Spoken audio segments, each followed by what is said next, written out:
And welcome back to another episode of Visionary Living with me, Rick, your host, or Rico from Puerto Rico. And I am here with a really cool guy, a good friend of mine, new friend of mine. His name's Josmar. So please introduce yourself a little bit for me, my friend. Hello. My name is Josmar Tejeda.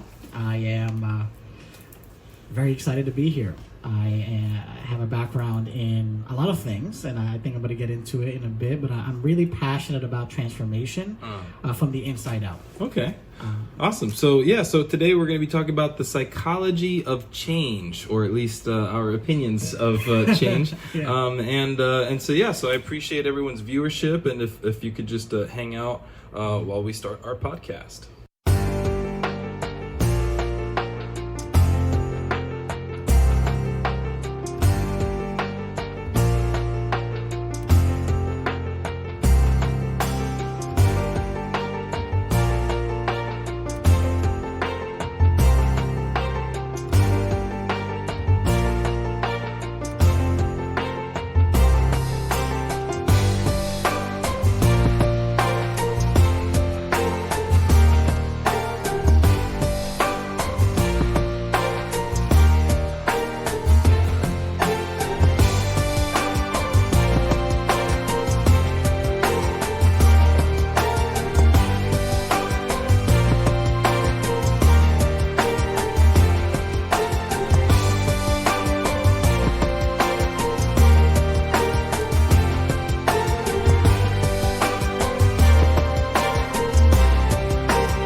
Hey Gianni, what's up, brother? All right, and we're back with another episode now of Visionary Living, the podcast. Again, it's me, Rico from Puerto Rico, with my friend Josmar. So today we're going to talk about the psychology of change. So why don't you just get us started? What do you mean by psychology of change? What is it that you're trying to address in our conversation today, this morning? Yeah, I have a very interesting life story, but at the end of the day, what I found in working as a leadership development coach, as a person who has had business, had worked in several businesses in many different capacities. Some of the biggest things were how we interact with each other, and change is the only constant. Mm-hmm. Not just in nature, but in business as well, and in the actual market and in the media as well. So I found that when the team was less ready for change or more resistant to change, it caused more tension in the team. It caused more tension in the relationships, which inevitably led to specific behaviors and specific habits. And we typically don't look at the nuances that we have as human beings within each other, but the more we're resistant to change, like I guess how we in a transformational world, what you resist persists. Exactly right. So I just kind of embraced change. I saw so many different people transform their lives, many testimonials like that. So and they all talked about when they made a decision, they had a specific vision, and something had to give, something had to change in order for them to have a change in their life or their business. And that's really what started it. But went on to so many other things. I just was fascinated by what it took for people to shift. Yeah, whether that be them or their environment. It's interesting. I totally resonate with that. How change is the only thing that's constant. I definitely am the type of person that has let go of attachments to the way that things look, the process that things take, and I realize that there's always an exception to the rule. Yeah. And honestly, living my life out of that belief that there's always an exception to the rule allows me to kind of stay calm and patient no matter what situation arises. Because I realize that even in the worst situations, there's always going to be an exception to the rule. There's going to be a way out. And even in the best situations, there's like this energy or this life force taking care of me because, same reason. It's nature. That's how it works. There's always an exception, and nature is all powerful and it's always changing. So it's either you work with nature and the laws of how it works, or you work against them. It's up to you, really. And you'll find that it's a little bit easier when you actually align yourself to nature and allow yourself to be open in that way. So, what got you into this field of study? What got you into this background? Like, why are you passionate about it? Why are we here talking about this at all? Brother, so many things, but really myself, so that people know more so about me and my life. I grew up very, what most people would seem as a very normal life, but I was obese. I actually weighed 20 pounds more when I was 9 years old than I do today. Oh, wow. So imagine being in the 4th grade weighing about 215 pounds. Wow. And that was how it was. In every grade, I was always the fattest kid in the class. And I had dealt with it. I coped with it in a very positive way when it came to other people and how they saw me. I was very friendly. I self-effaced. I joked a lot. I was that person that was consistently, being the center of attention, just making fun of the situation and keeping it light. Right. But inside, I was dying, bro. Inside, I was lying to myself. Like I was suicidal. I would lie on a regular basis. And some of these things I didn't notice until I was older, but I had kind of it was almost like I was living a lie. And when it came to 2014, within a month's period of time, I was let go of my job as an architect. My father was let go of his job. We were forced to move out of our home. My car was repossessed, and about 2 weeks later, we learned that my mother was diagnosed with breast cancer. Wow, that all happened quick. In a month's period of time, essentially. So, everything changed. My life changed in that moment, and just kind of had to pick up the pieces. Now, by that time I had already done Impacto Vital training. I had already read many books, so I kind of knew about the mindset. But it didn't there was nothing really that pushed me to change until something like that happened, and it wasn't even immediately that I reacted because again, I was still in shock. Right. I went into a depression. I gained 60 pounds really quick. It was the biggest I've ever been in my life, and just that's when I started to look for more specific type of information and dialogue, and read The Biology of Belief, a book by Bruce Lipton. Have you read the book? I have not, no. All right, so it's an amazing book. There's a lecture on YouTube about it, The Biology of Belief by Bruce Lipton, and he speaks about epigenetics. Yes, I know epigenetics. So he's one of the godfathers of epigenetics. This guy was one of the OGs of OGs when it comes to stem cell research. Wow. And he speaks about his findings, talking about how our genes and how can shift and how they express depending on our perception of ourselves and the perception of our environment. Right. So he breaks it down on the biological level, how that works, and he mentions a modality at the end called Psych-K, psychological kinesiology, which is where the psychology of change comes from. There's actually a lecture called Psychology of Change by Rob Williams, who's the founder of Psych-K. Oh, wow. Interesting. And changed my life. Wow. Changed my life. I found myself in a Psych-K training. And knowing the trainings that we've kind of experienced, if you say it changed your life, I'm like, I'm in. Yeah. Sold. Exactly. Brother. It was something I've never experienced, man. Okay. Yeah. And that's really what it started. It's, obviously it started from a lot of things. There's so many things that culminated in that moment. But it was when I found myself at a Psych-K training and learning the tools of how to rewire my perception at the level of my subconscious, where things started to shift. It's funny because doing this kind of work, as I start to hear these terminologies, I'm like, oh yeah, I got it. I totally understand where you're talking from. But there was a moment in time before I experienced what these trainings meant and what those words mean on a deeper level, And so when we say that on the surface level, it's it's one thing. Yeah. But then to experience it from a different perspective and then to speak it from that perspective is a whole different monster. Totally different conversation. Yeah. So say that one more time. The whole thing? Yeah, well, just what was your comment? The whole it's just totally different conversation. Yeah. It's the psychology of change is when you it's I've been trained and I've had the opportunity to work with some amazing people. We learn some modalities where you shift what somebody believes is true. You're rewiring their perception at the level of their subconscious, and you're creating more harmony between their subconscious and conscious mind, their left brain and their right brain, so they're more in alignment into coherence. Got it. It's almost like hypnotism, but you're more direct. That's interesting. So yeah, and when you said coherence, it actually brings me to heart math. Are you familiar with heart math? Very familiar with heart math. Yeah, so that's totally like getting to that coherent state where your body is in alignment with itself. You know, I think that we live our lives in such a way where we're constantly like, you know, stressing ourselves out. We're constantly in a state of survival. We're living our lives like day to day in this like Fight, grind. flight. Yes, fight Freeze. or flight. Exactly, all of that. And it really does take a toll on our bodies. You know what I mean? Yeah.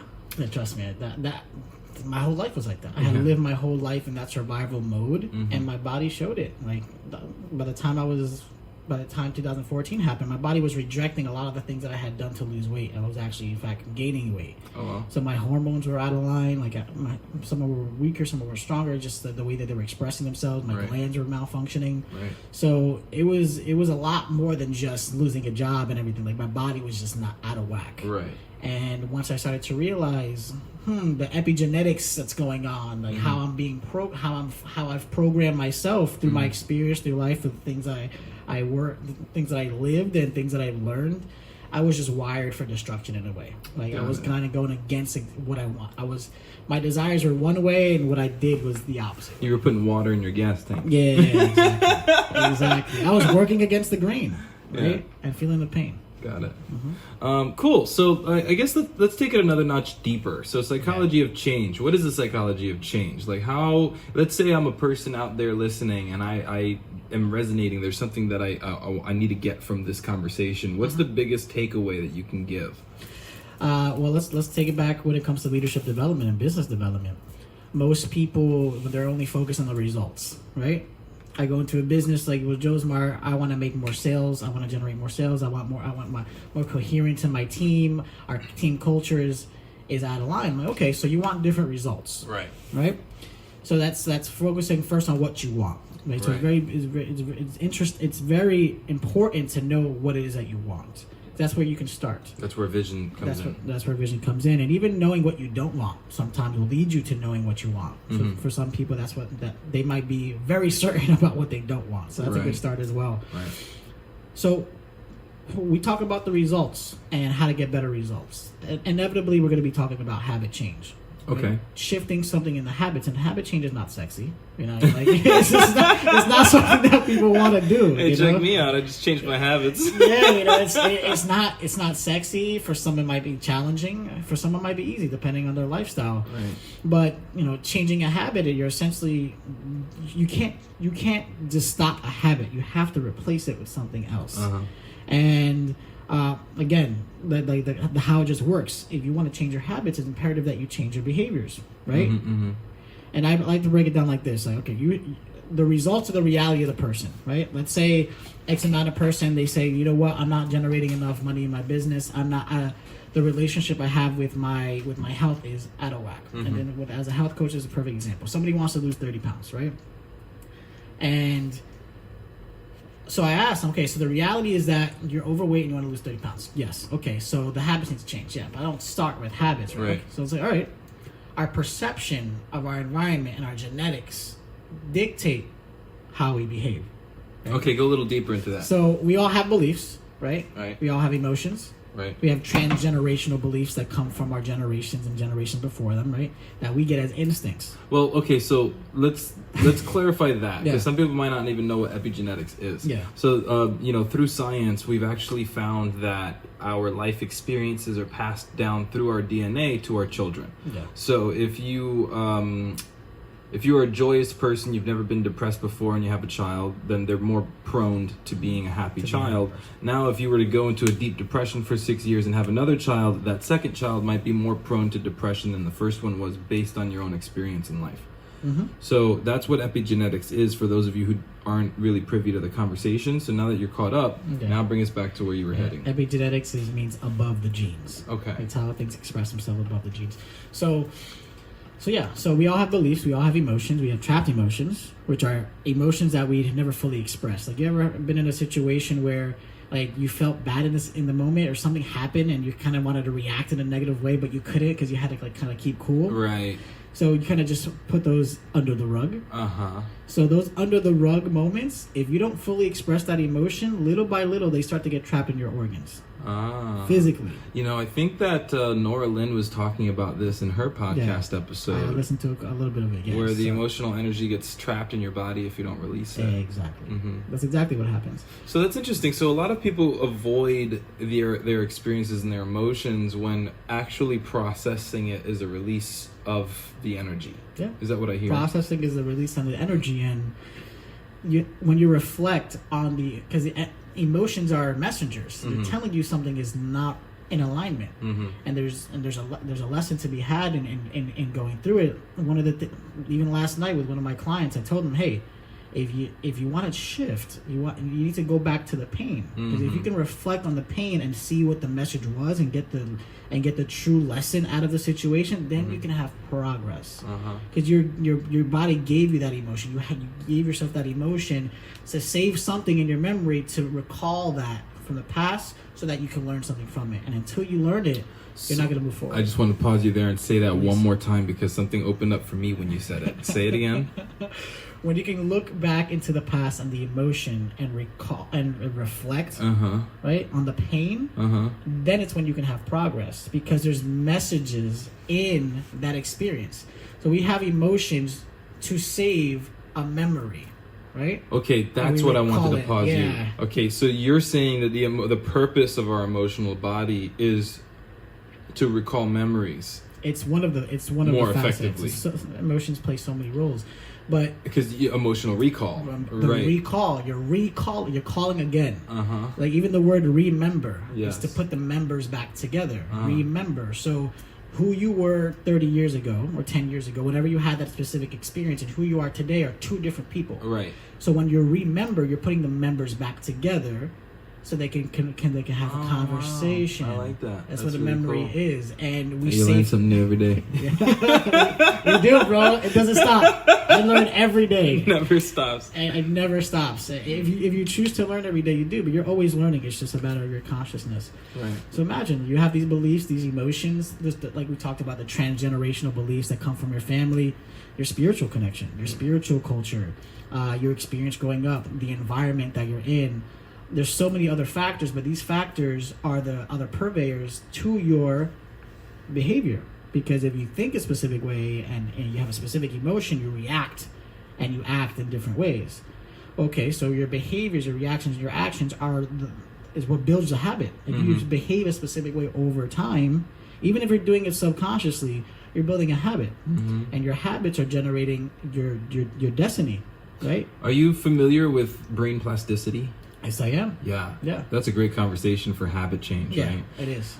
So for those of you who aren't familiar with the brain plasticity, there's a science where we talk about the development of the brain and how the development of the brain, it happens in multiple ways. So one is biochemically, another one is electrical signals. And so your brain has different ways of communicating with the body, right? And so what happens when we pick up like a new habit, like let's say today I'm going to learn how to juggle. Never juggled before in my life, so I pick up the balls and I start tossing them, and I'm horrible. I keep dropping all the balls, but eventually in the same day, right, as I continue to practice, I'm releasing a lot of chemicals, hormones and biochemicals in the brain that are allowing me to learn. So as I repeat it, there's more chemicals in my brain, so it's more readily available for the uptake to happen, so I can actually do it faster, easier. Now fast forward a day or two, and I pick up the balls after not having picked them up in a little bit, and it's like I forgot, right? So then I pick them up and I continue to juggle. So now as I continue to repeat that process, it begins to go not just biochemically, but it begins to become an electrical signal as well. So as the electrical signal continues to run through the brain from that habit, it'll actually sear a path through the brain. A new neurological passage. Yeah. Physically altering the shape of your brain. Yeah. So, for example, with taxi drivers, they actually found that all of them in common, the area of the brain that is in charge of spatial awareness was more developed in their brains than anyone else. Yeah. And that they all had that in common. So I guess now that that's all on the table, where do you want to take that? It's very similar with musicians. Uh-huh. Musicians have a very specific. People that play for a long time have a very specific reaction when you're looking at a scan of their brain and their neurology. That's a little bit more developed than other people. It also has enhanced their ability to learn things, right? So, where I'm taking it is, when you repeat something over and over again, guys, it becomes a habit. Like, you've done this before, right? Like, how many you drove today, right? Yep. All right. You probably have driven to work or school or whatever, and you maybe sometimes like probably texting or having a conversation. Never. having a conversation with somebody, or even on the phone through Bluetooth, right? Yeah. But it's almost like you get to the place that you want it to be without really thinking about it. Yeah. And this happens. I know I'm from New Jersey, brother. This happens almost every day, especially on the train. It's like even if you're on the train, you're not doing the work, but it's almost like you don't even have to look up to know how to walk out of the train and onto the path train and into that. Like, when you do it every day, it becomes part of your nature. Right. Like this is something that we do. That's how our habits are built. Is through repetition. And we also have self-talk, right? Yes. The voice, the internal coach. The internal coach, and whatever your perception, whatever your emotions and your beliefs are on a subconscious level are continuously communicating to you over and over again, which is repetitive in nature, creating a mental thought habit, which then expresses itself as your physical nature, as your reactions and your actions. So what you're saying is that habits start in the mind. Habits start in the mind, brother. Yes. And so I go to a lot of these people who want to change results in their company or in their family or in their relationship, and they only want the money. They only want this. And I'm like, look, you can either do it the hard way, or you can do it in a way that's going to help you transform not only just this specific result, but your life in general. And in order to do that, you got to change the habit. When you change the habit, you change somebody's destiny, right? Because now what they do every day without thinking about it, right? Without thinking, is what a habit is. You have an addiction, you have something you do over and over. You don't even have to think about it anymore. Right. So what if you didn't have to think about how to do things in a coherent way? Like in a powerful way. In a powerful way, coming from a place of power. Where you're not thinking about it anymore, and you have the relationship of your dreams, and you have the job of your dreams. You're making the income that you desire, that you have the time that you want for yourself and your family. Like that's what you're talking about. As an automatic knee-jerk reaction, as opposed to I'm struggling to have my job, struggling to make my wife happy, struggling to relate. Is that what I hear you saying? Yeah. You definitely hear me saying that. This guy's a great coach. When it comes to, have you ever heard of like the competence scale? Yeah, kind of. Go ahead and refresh. So it's like, when you're learning something new, right? Taking on a new habit, you're unconsciously incompetent about it. Like, okay, hold on. Like, I don't know what I don't know. I don't know. Unconsciously incompetent. Got it. Okay. You don't know that you don't know. I don't realize I'm an idiot. Got it. Exactly. in layman's terms, that's exactly what it is, right? It's almost like as soon as you become aware that you don't know what you don't know, I'm an idiot. You become consciously incompetent, right? Like now you're aware that you're not aware. No, I know I'm an idiot. Yeah, exactly. So, and this comes with anything that you do, right? Okay. So now you're at this level of conscious incompetence where you know you're an idiot, you know that you don't know, and let's say like I want to learn this skill, right? Okay. So you start practicing it, right? Just like the juggling aspect, you start practicing it, and now you start to come into conscious competence. Okay. So it still takes you having to juggle on a regular basis to learn it. Still takes a practice. Still takes a practice, like a teenager learning how to drive a car. Right. Like when you're first driving a car, you're not just whipping it. Right? Yeah. You have to I have to be conscious of when I'm stepping on the brake. Yeah, it takes extra thought. It takes extra thought. Like I have to move this to this. I have to steer. I got to check my mirrors. Like we teach all these little behaviors so that when they start driving on their own, they're safe. So as soon as you start doing it, you become more consciously competent, and then you get less of an idiot. Now you know that you know. You're a smart idiot. Now you know that you know, and you have to keep on practicing to keep on knowing it, because if not, you'll lose it. Exactly right. And then you get into when you do that and master this activity, you get into unconscious competence. Okay. That's like now you know without needing to think about it. So that's like the scale of learning almost. That's a scale of learning. And it's like how much thought you have to put into the activity versus how autonomous it can be without thought. Without thought. That's where you want to be. When it comes to anything you desire, you want to be unconsciously competent. that you know how to act, move, be, do, have without having to think about it, where it's just natural. And I wanted to kind of bring a model to people that might support them in understanding how your habits start in the mind. Because one thing that I like to exemplify is always like we start with what we want.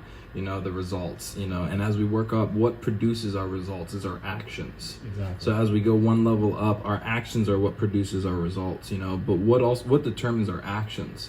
Well, a lot of times people are like, well, hey, can you go grab that for me? Oh, I don't feel like it. I don't feel like it. Yeah. So what determines your actions is your emotional state, how you're feeling. You know what I mean? So the results are determined by your actions. Your actions are affected by your emotional state. Now, your emotional states are a direct result of your thoughts or the thought systems that you're choosing to listen to, the internal coach. Life. Yeah. Exactly. And then your thoughts are directly influenced by your belief systems or the subconscious. There you go. So, your thoughts may tell you one thing, but as you start to develop and do work, we might see that there's a whole nother reason why something is there installed in your programming, almost. Yeah. Yeah, so we just took it back up the ladder, brother. That's the ladder, right? That's the ladder. And again, I started with reality. Somebody wants to change the reality. But if you notice that if your habits become your reality. Right. So we get stuck in it's easy to get stuck in a cycle of thought and action and habit because you're perceiving reality for what it is based on the filters that are your epigenetics, based on the filters that is your perception and your genes, right? So you're seeing reality and living reality. But at the same time, if you just shifted your perception, you'd be creating a new reality. You'd be hardwiring for a new reality. So what I hear is just by changing your mind, you can completely 180-degree change your life. Yes. The results that you have in your life, the actions that you take, and not just like a conscious decision to make that effort, but almost like condition it to be a knee-jerk reaction. You're reconditioning your mind. You're using the you're rewiring somebody's brain, literally. I really hope that all of our listeners and our viewers are really like capturing this, because this might be the juiciest part of this episode right here, is reconditioning your mind to have a knee-jerk reaction. And that knee-jerk reaction is manifesting the life of your dreams, as opposed to making it a struggle, as opposed to putting in effort, as opposed to like whatever leaps and bounds you think that you have to make in order to have that. Maybe the leaps and bounds that you have to entertain are really just recontextualizing your habits and your thought patterns. Sick, brother. That's it. That's what I've learned from 10 years of study, from investing over $20,000 into different trainings, traveling all over the world, getting trained by high-level mentors. I believe that.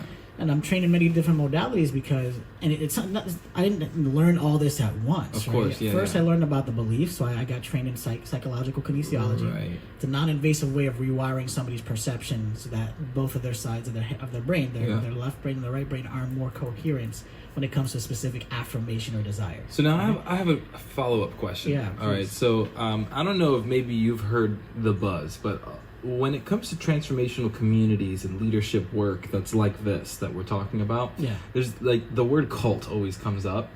I always wanted to address that from different people's perspective. Like, what does that mean for you, and how does that apply? Do you get that experience from these leadership communities and from what's going on, or like? There's such a negative connotation because we put it on there, right? Again, remember, the meaning behind things are the things that we put on them, right? There's an energetic side, but the word culture, where does the word culture come from? Culture. Right?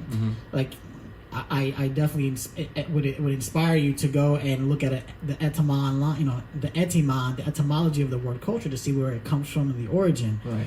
But I know for sure when it comes to the body, the culture of your body is the medium. The culture medium of your body is the blood. The culture of something is what passes information through an organization or a community or an organism. Right? So if the blood is the culture media of your body, the culture of a people is the bloodline of the people. It's what it's what disseminates the information. It's what spreads the communication within that community. So a cult following can also be talked when we use those terms when we talk about movies, we talk about pop culture, right? Like, I have to say culture when I say pop culture, right? Because it's part of it. So it's creating a following based on an idea, and when you bring in a certain level of emotion, you start to get people more motivated, more momentum around that idea. And the more momentum you have around an idea, more energy you bring to the table, the more people are in a specific idea or a practice or a ritual, the more energy you're harvesting in that mastermind. That a mastermind then becomes what we call a cult or a group. Got it. But so then the term cult itself is not good or bad. It's kind of like a neutral context. And it's just how we want to use it, right? Yeah. So when people are like, "Oh, you're in a cult," and they bash you over the head with it, that's just them really trying to stay safe and say, "No, I don't. I'd rather not." You know what I mean? Most scholars would argue if you're going to be talking about a cult in a negative way, it's like, well, look, almost every religion is a cult. Yeah, I mean, by definition, it is. Every religion is a cult. Right? Is it not? I didn't say it first, but the difference between myself and most people is that I practice interfaith. I love when you're working in a transformational leadership space, you're going to be working with different people. Right. So it's going to be people from all levels of life. Diversity. I went to a college, one of the most diverse colleges in the country, right across the street from the most diverse college in the country. And I grew up that way. I grew up around everybody, people that were Muslim, people that had, that were Catholic, Baptist, Christians, Buddhists, like from all types of life. And it was more important for me to create harmony in the community than anything else. And so you learn a lot from these people, but I've actually learned directly from their sources, from their holy texts. And when you study words, you see how they all intermingle. But we, based on the face value, we read words and we put a meaning or an emotion to them. Right. So we're not actually reading the words for what they are in truth, but from our perception what those words are. And skewed. And if I'm not mistaken, I believe that's where the power of a transformational trainer comes in. It's about redefining or recontextualizing those words and what they mean to us, or what we make them mean. So, and one of the things I always hear in all of the trainings is the power of a human being is their ability to interrupt the meaning that we assign to things. Yes. So when we, for example, microphone, when we're in trainings and stuff like that, I'll always see people, some people are like petrified of the microphone. They're like, I'm never going to touch the microphone. And it's like, okay, wait, what are you making the microphone mean? Yeah. In fact, I actually shot a testimonial with a doctor recently, like a testimonial video for them in a commercial. And I had him sit down and we started to talk. I grounded him in what I was gonna ask from him, and I'm like, okay, you ready? All right, here we go. And I start recording, and he starts saying his name and he's a doctor, and then he stops for a second. He goes, wait, you're recording now? And I was like, yeah. And he goes, no, wait, and he starts having an anxiety attack. Like literally has to stand up from where he was sitting, starts to like breathe really intensely. You could tell his heart's racing. He's like perspirating, you know what I mean? His physiology changed because of a new stimulant in the environment. Right. And so he literally went into fight or flight. Yeah. He literally went into that mode. And so I started to ask, like, whoa, like, what are you making the camera mean? Yeah. And so with a little coaching, we went all the way back to when he was like in high school and got laughed at from making a presentation, and then mentioned how like a year ago to like get a certification as a doctor needed to speak in front of a board of doctors, and had the same reaction. And I showed him, like, you notice how something that happened to you in your teen years has become a trauma, and now that trauma you've brought now into your life as an adult, as a doctor. Yeah. And then I asked him, because I asked him, I was like, when you're in front of the board of doctors and you're talking, you're petrified, right? Why are you petrified? What are you making up is going to happen? Oh, they're going to laugh at me. Okay, now let me ask you this. Do you think that a board of doctors, professional adults, are going to laugh at you? No. And then all of a sudden it was like fireworks blew up in his head. He started to break down. It's because he never actually thought about what the consequences would be of that action. It was a knee-jerk reaction that if I get up on stage or if I get in front, if I'm exposed, laughing at me, shame, guilt will be accompanied with that by default. And so therefore I'm afraid to die, and so I don't want to die. Yeah. That way I'm going to avoid and resist. But it's not until we start to uncover and discover and talk about it and coach through it that like we can start to see that and recontextualize that. Yeah. Perfect example. With that type of person, what I would help them do is besides the coaching, because coaching is a method, right? Right. It's really, okay, so when it comes to the work with the modalities that I have, Psych-K, Motion Code, EFT, right, I would identify using his physiology, using muscle testing, what specific beliefs he's aligned to now, and what beliefs he would need to believe is true. What would he need to have faith in at a subconscious level for him not to have that same knee-jerk reaction, and also do that with the emotions. So, hey, how many instances, like literally, where I'm finding, whether it be 1 or 1,000 number of emotions that are attributed to him speaking in front of people. So my follow-up question is, you said you would find in the body where. How speak a little bit about that? What do you mean by that? So kinesiology is the study of body mechanics. Okay. And almost like have you been to a chiropractor before? Yes, I love chiropractors. Have you ever had them? They like make me feel great. They make me feel amazing. I'm actually interviewing two chiropractors next week at our Holistic Chamber of Commerce event, so it's gonna be fun. Nice. And so kinesiology, have you ever had like a muscle test before? Where Yes. they test your legs out to see if they're aligned. So Yeah. So with Psyche, what I'm doing is I'm using kinesiology to identify a limiting belief that somebody has. Well, so it's you're literally searching the body for psychological blockages. Yes. Wow, that's powerful stuff. So that's what I do. Psyche. Yeah. How much is it to get certified? I'm down. That sounds It's awesome. a couple hundred, man. It's the That's best cheap. decision What are you I've made kidding? in my life. I'm so used to these transformational costs. It's like $15,000. Man. The best things in life are free, and for these things, obviously you have to pay for people's time. But one of my best friends she just did her training this weekend, and she's a clinical psychologist. That's cool. Has been doing energy psychology, and she's like, Josmar, this was it. That's like, awesome. So imagine so we're muscle testing for their body. Let's say a belief he might have is like, or that he doesn't have is I speak confidently in front of a lot of people. So with the kinesiology, your body doesn't lie. Your subconscious mind doesn't lie. If it doesn't believe that it's true, your body will go weak. Right. So the goal is then to bring them into a state where now they believe this is true. So Right. it's about having a conversation. It's almost like taking their subconscious mind and their conscious mind and having them have a conversation and agreeing. I speak confidently in front of a lot of people. And you get it to the point where in several minutes, they now have a different belief than they had when they walked into my space. And you know what's interesting is I actually have an exercise that I put into my Successful Awareness Workshop, my 1-day intensive. And then also I'm writing it into an 8-week coaching curriculum right now. Awesome. And that exercise is a journaling exercise that's actually designed to help you gain clarity and have the two thought systems or the two halves of yourself communicate in dialogue. Yeah. Well, a lot of times what I say is that we have this internal chatter going on, and it's almost like the monkey mind, the chatter, the critter brain. Yeah, it's like a convolution of conversation as opposed to a clear conversation, and so to switch internal chatter for internal dialogue is where the power is, to actually talk with yourself instead of resisting yourself, But I just want to take this opportunity now to shift context for the conversation real quick and bring us right back to Visionary Living. So Visionary Living, the podcast, I actually designed this podcast to talk with people and have them speak into a moment in their life where they had a vision for a result that they wanted to create or manifest in their life. And then they use that vision to overcome circumstances, challenges, and persist all of the things that life throws at us in our journey towards our vision. So I was just wondering, do you have a story like that for us? I can write a book on just those. I can have a volume. All right, come back next week. We'll do another podcast. For sure. Man,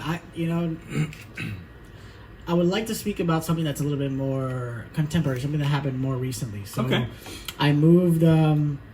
So a vision that I had for myself is, I wanted to get to the point where I was hosting large-scale events. Like, for some reason, that's what I wanted to do. Okay. My mother was hosting reunions. The last thing that I remember doing 2 years ago in New Jersey was my mother hosting her reunion. So I saw so many people together. So when I came, and I love bringing people together, especially for the sake of transformation. And so when I moved down here, went to several networking events to meet new people, and met a good friend of mine, and we were at the same networking event, and the gentleman that was hosting the event, we had reached out to him about doing an event like that in West Palm Beach. So long story short, we developed an event called Alive and Awake, and it was going to be at a private estate in Wellington. The goal was to have like 45 vendors there, have holistic practitioners, have people in the mindset space, have people in the fitness space, and yoga, all that stuff happening at the same time at this location. So it didn't happen.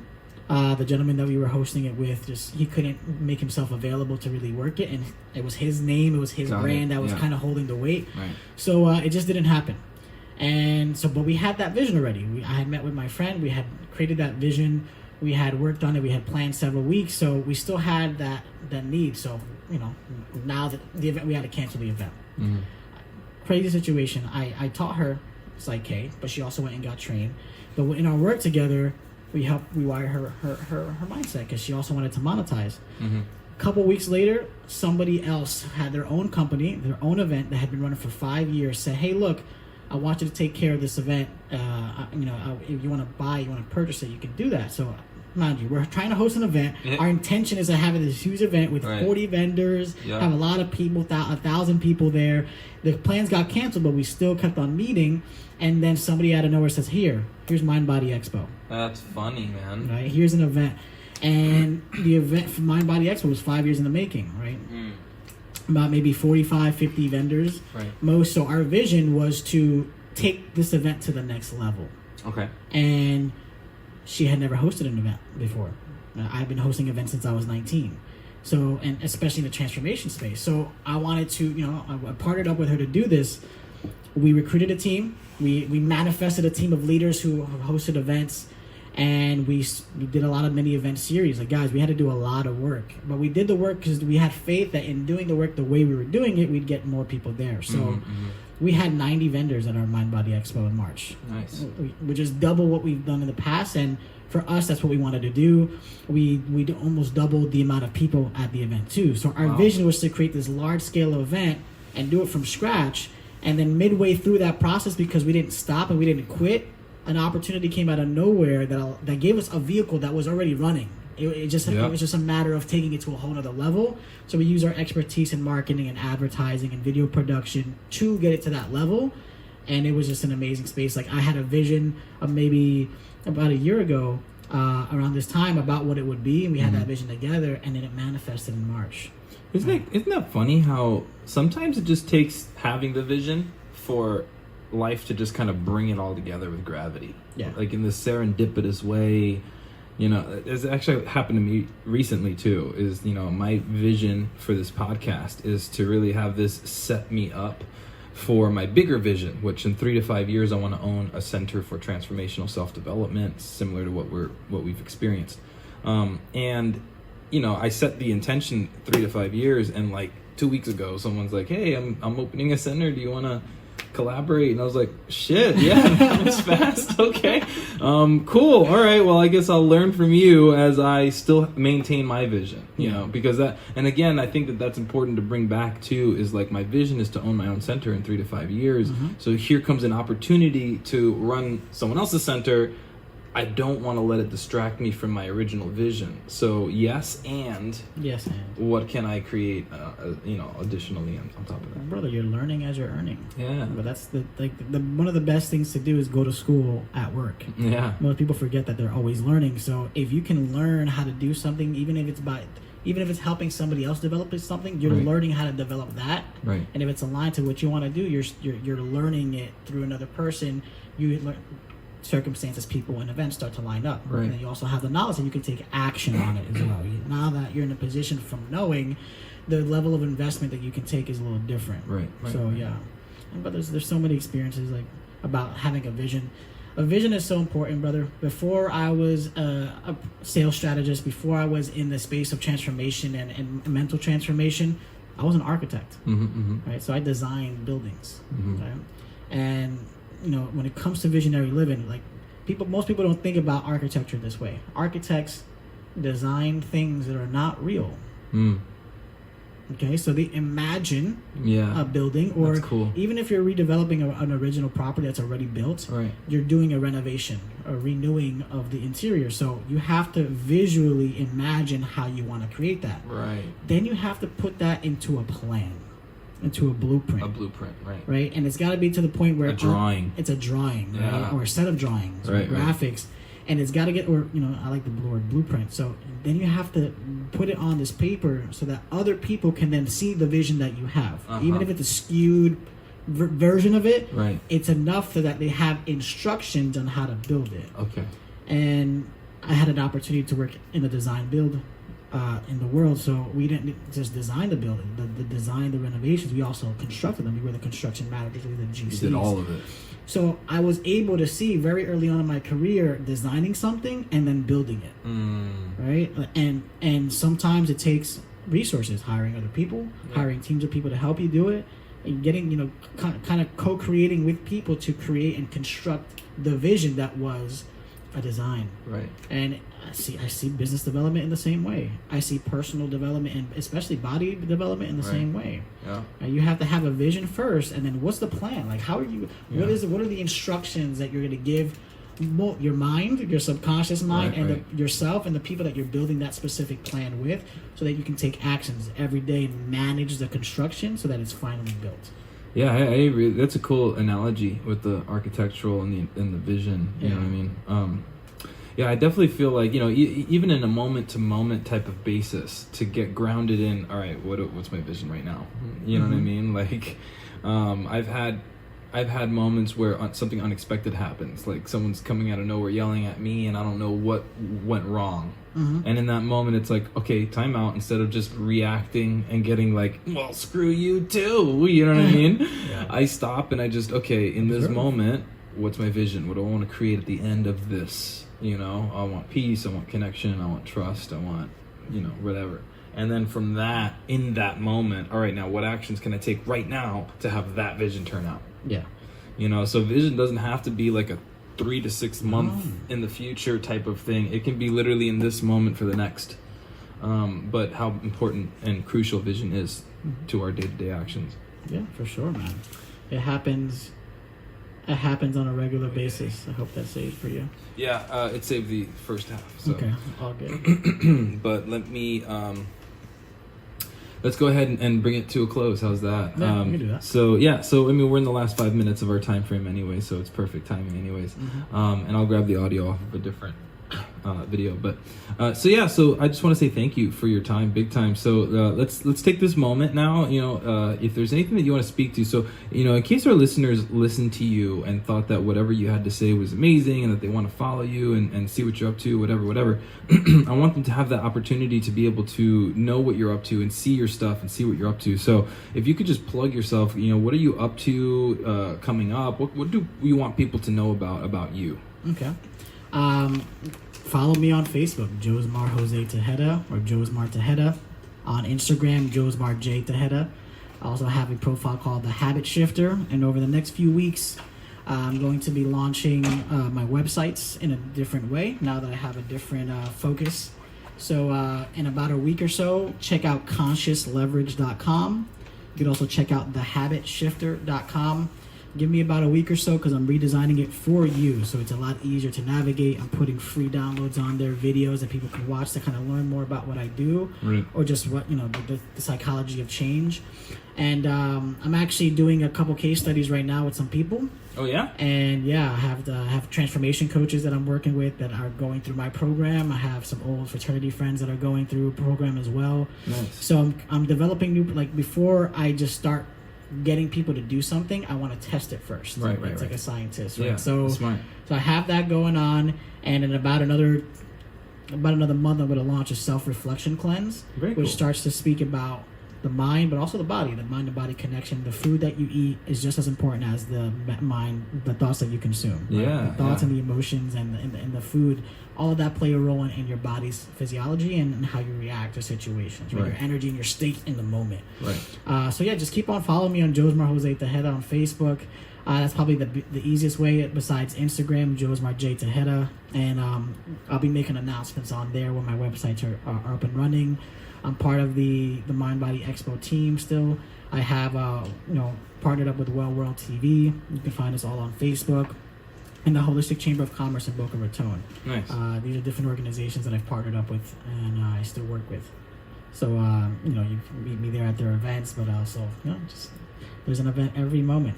Your life is an event. Your life is a moment. And I like to share the moments that I have with people through my social media. I love that, man. Thank you. Yeah, thank you. So if anyone's interested in that, follow him, check him out, and see what he's up to. And then, of course, always keep me updated, and I'm happy to blast you to our network as well. Yeah, man. We have a book coming out a few friends of mine, probably another month or two. It's 5 of us. It's Cool. it's a book. It's called the Pivot Point, the Pivot Point System. Mhm. It's 5 different consultants and coaches from different aspects: mindset, health, career coach, an image perception coach, and a financial coach. That's So awesome. That's we're all smart. talking about how to pivot your career, your life in the moment. We give people very direct strategies that they Practical can use. things that Practical they can things do, that they right. can do. And it's, Mhm. the book is just a part of a bigger system that we're creating that we're going to be launching over the next few months. So All right, I'm in. it's going to be I'll awesome. be there. You'll be there. Yeah. So be on the lookout for the book. It's going to be available on Amazon. I have a book as Cool. well, but you have to get the book through me directly for now. Okay. Before I relaunch it and make an audio version of that too. And Nice. that's a book about mostly marketing and marketing and sales and promotions, attaining, attracting, and converting customers. Okay. And I share a little bit of my story in the intro. So that book, Conscious Leverage Creation, is available through me. Just hit me up on Facebook, man. Get your Awesome, copy. man. Awesome. Well, thank you so much. I really appreciate having had you today. Likewise, brother. Thank you. So yeah, and then just to kind of bring it back and close this down. Again, my name is Rick or Rico from Puerto Rico, and you're listening to the Visionary Living podcast, and I'm with my friend today, Josmar. And just before we close, I wanted to let you guys know, first of all, if you are interested, go on iTunes Store. And that's not the same as iTunes. It's iTunes Store. So it's where you would buy stuff. And you can actually download my laugh as a ringtone. Okay. That's a good one. Yeah. That's a good one. I always get Desi Arnaz, Ricky Ricardo. You know what I mean? Like my laugh kind of sounds like That him. is hilarious. Yeah. Literally. So, yeah. Yeah. So $1.29, super cheap, but it'd be super helpful and fun if you guys could support me and download that. Oh, that's so good though. That'll change your energy state every time your phone rings. Yeah, man. Especially if you put it as an alarm in the morning and wake up to it. Yeah, that's actually a really good idea. Awesome, thanks, man. And so iTunes Store, Rico's Laugh is what you search, and you could find it. Just find my headshot. Funny, bro. So funny. Additionally, I am working right now on I usually plug a lot of my workshops. So I've got my next workshop is going to be in New York for successful awareness. I'm also writing 2 more, one for purpose, so that you can find your purpose, and one for vision. So after you found your purpose, we can use it to mold a vision for you for the next 3 to 6 months. But the biggest thing I want to reveal and let people know about that I'm up to is an 8-week coaching curriculum or a learning curriculum, right? And we speak a lot about love and fear, or love and ego, and the division that we have within ourselves around these 2 principles. And then for 8 weeks, between books, music analysis and discussion, reading list, accountability coaching, the whole 9 yards, distinction calls, buddy systems. It's a full 8-week intensive. So for 8 weeks, I'm going to take you on a journey together. We're going to do it as a team, and we're going to create fantastic results in your life. So there are 3 different tiers that I'm selling at. So, there's a basic $200 tier for the 8-week package, and then there's a personal coaching tier with $1,600. So depending on where you're at and the kind of development that you're looking to create for yourself, if you're interested in a 2-month or 8-week journey, I definitely am requesting that you reach out to me. Let me know that you're interested, and let's get you kind of signed up and figured that out with dates and stuff. So outside of that, I lastly just want to announce the Visionary Living podcast, which is this podcast that you're listening to right now.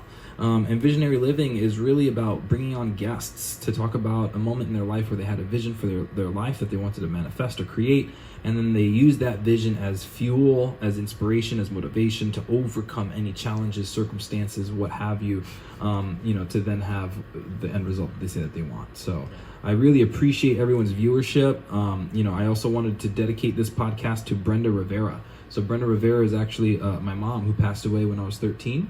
And so I incorporate her into my podcast as a way to allow her name to live on and persist through the ages. So That's beautiful, bro. yeah, thank you. Beautiful. So I love everyone. I appreciate everyone's time and attention. Thank you guys so much for listening and for participating. If you haven't done so already, just go ahead and subscribe to the channel. And every Monday when I release new content, it'll update you immediately on your phone so that you can be connected with what we're up to. So Cha-ching. awesome. Well, thank you guys, everyone, for listening, and for Josmar for your time and your attention. Thank you, brother. Anything that you want to say? One of my favorite quotes. Right? Okay. Out of your dreams, be born. Out of your heart, be alive. Out of your soul, be light. For you are nothing else. Say that one more time. Out of your dreams, be born. Out of your heart, be alive. Out of your soul, be light. For you are nothing else. I appreciate that. Thanks for sharing. Oh, you're very welcome.